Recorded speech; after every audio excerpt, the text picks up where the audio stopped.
परमेश्वर के वचन में चले और आज का जो परमेश्वर का ने हमें वचन दिया है वो लूका रचित सुसमाचार उसका 11वां अध्याय उसका 1 से लेकर 4 तक हम देखेंगे। लूका रचित सुसमाचार उसका 11वां अध्याय उसका 1 से 4 तक कोई भी शख्स पढ़े।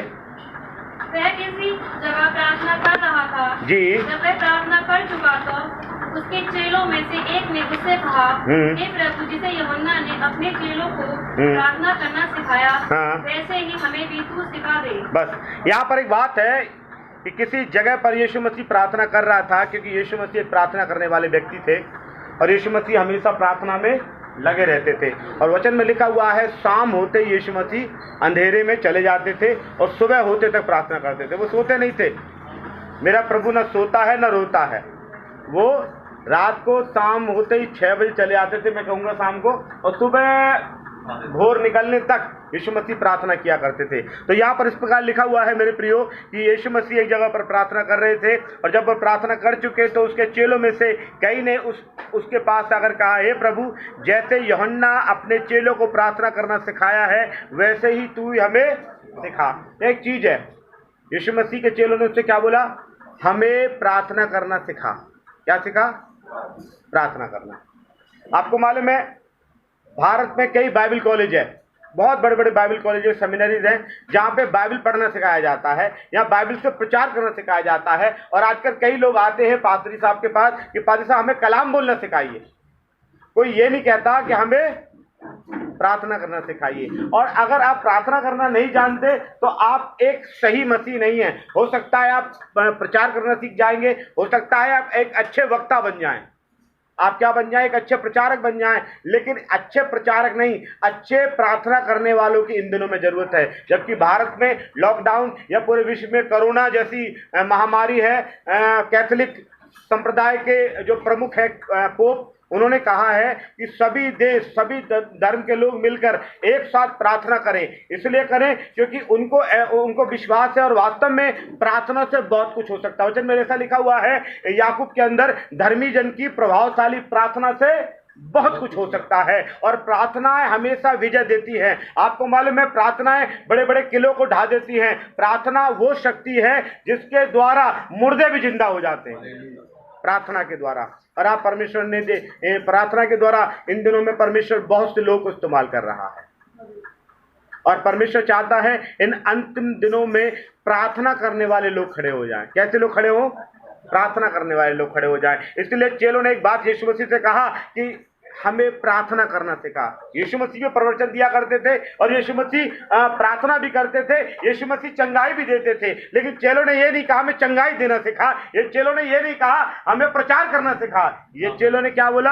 हमें प्रार्थना करना सिखा। और वचन ऐसा बताता है एक दूसरे के लिए प्रार्थना करो। जो आज का जो शीर्षक है कि हमें प्रार्थना, हमें किस प्रकार प्रार्थना करना चाहिए, प्रभु की प्रार्थना किस प्रकार करना चाहिए, अब मैं आपको बताना चाहता हूं मेरे प्रिय। जो वचन में लिखा हुआ है कि यहाँ पर यीशु मसीह के चेलों ने और यूहन्ना ने अपने चेलों को प्रार्थना करना सिखाया है, वैसे ही तू भी हमें प्रार्थना करना सिखा। प्रार्थना करना सीखना सबसे महत्वपूर्ण बात है और हर किसी को प्रार्थना करना आती भी नहीं है।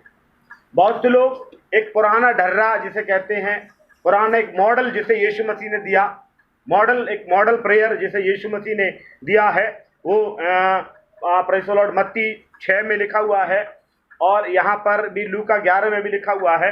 मत्ती 6 में इस प्रकार लिखा हुआ है कि इसमें भी लिखा हुआ है, तो उन्होंने उससे कहा जब तुम प्रार्थना करो तो कहो हे पिता। क्या बोलो? हमारा स्वर्गीय पिता।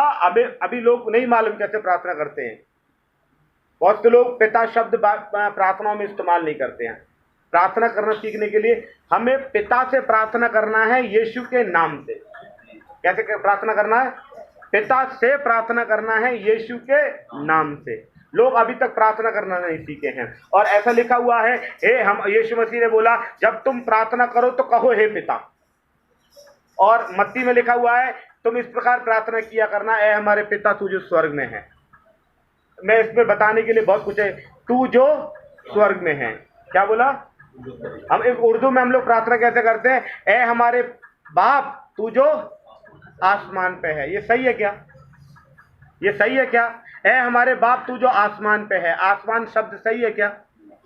नहीं है, क्योंकि वचन में क्या लिखा हुआ है। अगर आप इफिसियों में पढ़ेंगे तो आपको सुन के बड़ा डर जाएंगे। अगर आप इफिसियों में आप पढ़ के आप अगर मेरे साथ निकालना चाहते, इफिसियों 6 अध्याय अगर आप निकालेंगे तो उसका 10 वचन पढ़ेंगे, आपको मालूम पड़ेगा आसमान शब्द का मैं क्यों बोलना चाह रहा हूँ। पढ़े थोड़ा। इसलिए प्रभु में और उसकी शक्ति के प्रभाव में बलवंत बनो। इसलिए प्रभु में उसकी शक्ति के प्रभाव में बलवंत पढ़ो। और जल्दी पढ़े। के सारे हथियार बांध लो जी, तुम शैतान की युक्तियों से के सामने खड़े रह सको जी, क्योंकि हमारा यह बलयुद्ध लहू और मांस से नहीं परंतु प्रधानों से, अधिकारियों से, इस संसार के अंधकार के हाकिमों से और उस दुष्टता की सेना से है जो आकाश में। हम कौन सी दुआ करते हैं? ऐ हमारे बाप तू जो आसमान में। आकाश में क्या लिखा हुआ है कि अंधकार की शक्तियां हैं। इसलिए अगर हम हिंदी जुबान वाले हैं, अगर उर्दू वाले तो ऐसा बोले, ऐ हमारे बाप तू जो जन्नत में है। उर्दू में जन्नत शब्द आया है और हिंदी में स्वर्ग आया है, इंग्लिश में हेवन आया है। अगर आप प्रार्थना करेंगे इंग्लिश में our father which art in heaven, ऐसा नहीं लिखा हुआ विच आर्ट इन स्काई। और हम लोग कौन सी दुआ बोलते हैं? तू जो आसमान में है। आसमान में कौन है? आसमान को इंग्लिश में क्या कहते हैं? स्काई। क्या बोलते हैं? हेवन को इंग्लिश में क्या कहते हैं? स्वर्ग। तो लिखा हो, ऐ हमारे पिता तू जो स्वर्ग में है। क्या है?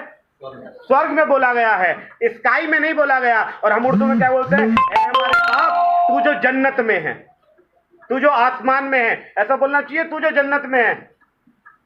हम लोग बोलते हैं तू जो आसमान में है। क्या बोलना चाहिए? तू जो जन्नत में है। अगर उर्दू बोलने का शौक है तो आप जन्नत बोलो ना। हिंदी बोलने का शौक है ऐ हमारे पिता तू जो स्वर्ग में बोलो। इंग्लिश बोलने का शौक है O our father which art in heaven. वो हेवन में रहता है, आसमान में नहीं रहता। हम लोग कहते हैं आसमानों का खुदा। इसका मतलब पौलुस भी कहते हैं मैं तीसरा स्वर्ग तो उठा लिया गया। ये आसमान में, पहला आसमान में क्या है, दूसरा आसमान में क्या है, तीसरा आसमान में क्या है, ये सब्जेक्ट कुछ और है, लेकिन यहाँ हम प्रार्थना का सब्जेक्ट है। इसलिए बहुत लोग प्रार्थना कहते हैं ऐ हमारे पिता तू जो स्वर्ग में है। आप बोले स्वर्ग, आसमान नहीं है, आसमान नहीं। और उर्दू में बहुत लोग क्या दुआ बोलते हैं? ऐ हमारे बाप तू जो, ऐ हमारे बाप तू जो आसमान में है। आसमान में अंधकार की सामर्थ्य है, शैतान की शक्तियां काम कर रही हैं आसमान में। खुदा बाप आसमान में नहीं, जन्नत में है। आप बोलेंगे पादी साहब हमें शब्दों के हेर फेर में उलझा रहे हो, लेकिन सच्चाई को जानना बहुत जरूरी है मेरे प्रियो। क्या आप जो दुआ कर रहे हैं सही कर रहे हैं अथवा नहीं कर रहे? ऐ हमारे बाप तू जो आसमान में नहीं है, स्वर्ग में है, तू जो जन्नत में है। तो उस जन्नत वाले परमेश्वर से, जन्नती परमेश्वर, आसमानी नहीं, जन्नती खुदा से हम दुआ करते हैं कि तेरा नाम पवित्र माना जाए। क्या नाम माना जाए? आपको मालूम है यहोवा परमेश्वर के कितने नाम है? 19 नाम है। कितने? 19। कितने नाम? 19 नाम है। आप बोलेंगे कैसे? यहोवा राफा क्या उसका नाम नहीं है? यहोवा यिर्रे उसका नाम नहीं है? यहोवा रोई उसका नाम नहीं है? यहोवा शालोम उसका नाम नहीं है? यहोवा सावात उसका नाम नहीं है? एल शदाई उसका नाम नहीं है? ऐसे 19 नाम है। कितने? 19 नाम है। दूसरा क्या है? तेरा नाम पवित्र माना जाए। परमेश्वर हमारा क्या है? पवित्र है। पवित्र शब्द बाइबल में 1066 बार आया है। कितनी बार? 1066 बार पवित्र शब्द आया है बाइबल में। तो ये परमेश्वर क्या? तेरा नाम पवित्र माना जाए। क्या नाम माना जाए? तेरा नाम पवित्र माना जाए। उसका नाम क्या है? पवित्र है मेरे प्रिय। और वचन में लिखा हुआ है, एक बार मैं एक कहानी से आपको बताना चाहता हूँ। हम अपने परमेश्वर के बारे में, मैं क्रिटिसाइज नहीं कर रहा, लेकिन हमारा परमेश्वर कोई गलत चीज़ खाता पीता नहीं है। उसको ना शराब की ज़रूरत है, ना भांग की ज़रूरत है, न बीड़ी की ज़रूरत है, न तंबाकू की ज़रूरत है, न शराब उड़ेलने की ज़रूरत है। हमारे परमेश्वर को ज़रूरत है क्योंकि वो पवित्र है। एक बार गांधी जी की कहानी है कि गांधी जी के पास एक बच्चा आया छोटा सा, तो उसके माँ बाप ने बोला कि गांधी जी से बोलो कि मीठा नहीं खाया करें। तो गांधी जी ने बोला अच्छा ठीक है, ऐसा करो, उसको 3-4 दिन के बाद या 1 हफ्ते के बाद लेके आओ, मैं उसे समझाऊंगा।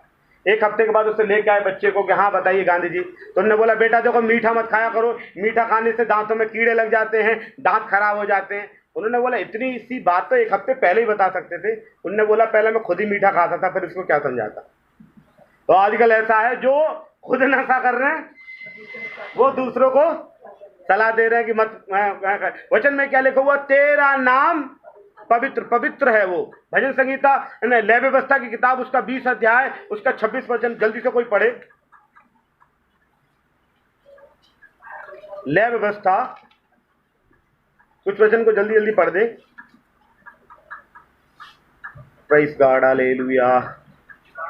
20 का 26 पढ़े। हाँ,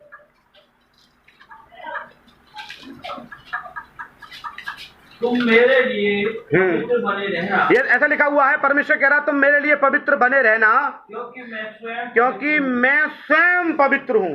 वो स्वयं पवित्र है, इसलिए प्रार्थना क्या है? तेरा नाम। आमतौर पर मैं कई भारत में देखता हूं कि कई जगह पर शराब उड़ेल कर प्रार्थना पूजा होती है, कई जगह कुछ और इस्तेमाल किया जाता है, लेकिन हमारा परमेश्वर क्या है? पवित्र है। यीशु मसीह क्या है? पवित्र परमेश्वर है, तो उसका नाम पवित्र माना जाए। नंबर 3 हम अगर देखेंगे, यीशु मसीह ने प्रार्थना में सिखाया तेरा राज्य आए। किसका राज्य आए? अभी देखिए, भारत में राज्य आने के लिए एक ही पॉलिसी है, जिसका ज्यादा वोट है उसका ज्यादा राज्य है। यानी जितना यीशु मसीह के मानने वाले लोग होंगे, विश्वासी, ईसाई नहीं, जितने विश्वासी होंगे, यीशु मसीह का राज्य जल्दी आएगा। लिखा हुआ हर एक घुटना झुकेगा, हर जुबान कहेगी। जब तक सारे संसार में प्रचार ना हो, यीशु मसीह का राज्य नहीं आएगा।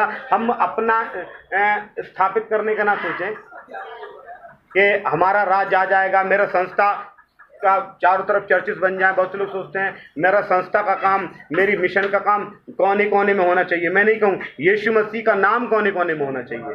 संस्था जाए बाढ़ में, लेकिन यीशु मसीह का नाम। मैं सच बता रहा हूँ, मैं कभी भी संस्था को पसंद नहीं करता। संस्था एक दिन चली जाएगी, लेकिन परमेश्वर का नाम कोने कोने में जाना ही चाहिए। तेरा नाम पवित्र माना जाए हैं, तेरा राज्य आए। यीशु मसीह के राज्य के लिए हम स्थापना करना है। बाइबल में बहुत सी आयतें हैं, वो यीशु मसीह के राज्य के विषय में प्रचार कर सकता हूँ, लेकिन बहुत अच्छी बात क्या है? तेरा नाम पवित्र माना जाए, तेरा राज्य आए। तो हम उसके राज्य के विषय में बात करना है, और आने वाले समय में हम और भी इस सीरीज को आगे बढ़ाना है। इसलिए आप इस सीरीज में मेरे साथ बने रहें। परमेश्वर आप सबको आशीष दे। जय मसीह की।